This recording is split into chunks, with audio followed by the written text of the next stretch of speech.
ఈ వీడియోలో మనం భగవద్గీత అధ్యాయము 3 శ్లోకము 37ను పరిశీలిద్దాం. అంతకుముందు శ్లోకంలో మనకు ఇష్టం లేకపోయినా పాపపు పనుల వైపు మనల్ని నడిపించే శక్తి ఏది అని అర్జునుడు అడిగాడు.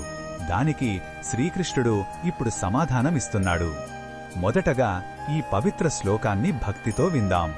శ్రీ భగవానువాచ కామ ఏష క్రోధ ఏష రజోగుణ సముద్భవః మహాశనో మహాపాప్మా విద్యేనమిహ వైరిణం. ఈ శ్లోకం అర్థమేమిటంటే శ్రీకృష్ణుడు ఇలా అంటున్నాడు, అర్జునా, నీ శత్రువు మరెవరో కాదు, అది కామమే, అంటే మనసులో పుట్టే తీరని కోరిక.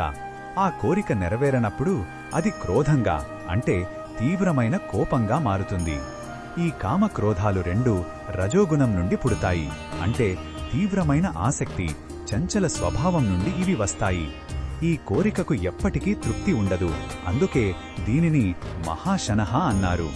ఈ కోరికలను తీర్చుకోవడానికే మనిషి పాపాలు చేస్తాడు, కాబట్టి ఇది మహాపాప్మ, అంటే గొప్ప పాపానికి కారణం.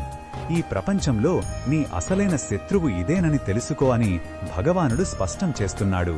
ఈ శ్లోకంలో ఉన్న భావం మనకు ఏమి చెప్తుందంటే, మన సమస్యలకు కారణం బయట ఎక్కడా లేదు, మన నిజమైన శత్రువు మన లోపలే ఉన్నాడు అని గుర్తించాలి. మనల్ని పతనం చేసేది మన అదుపులేని కోరికలే అని, వాటి పరిణామమే కోపమని గ్రహించాలి. ఇది ఆత్మ పరిశీలనకు ఒక పిలుపు. ఈ బోధనను మన దైనందిన జీవితంలో ఎలా ఉపయోగించుకోవచ్చు అంటే, మనకు కోపం వచ్చిన ప్రతిసారీ వెంటనే స్పందించకుండా ఒక్క క్షణం ఆగి ఈ కోపానికి మూలమైన కోరిక ఏది అని మనల్ని మనం ప్రశ్నించుకోవాలి. ఆ మూలాన్ని గుర్తించినప్పుడు దానిపై మనకు నియంత్రణ సాధించడం సులభమవుతుంది.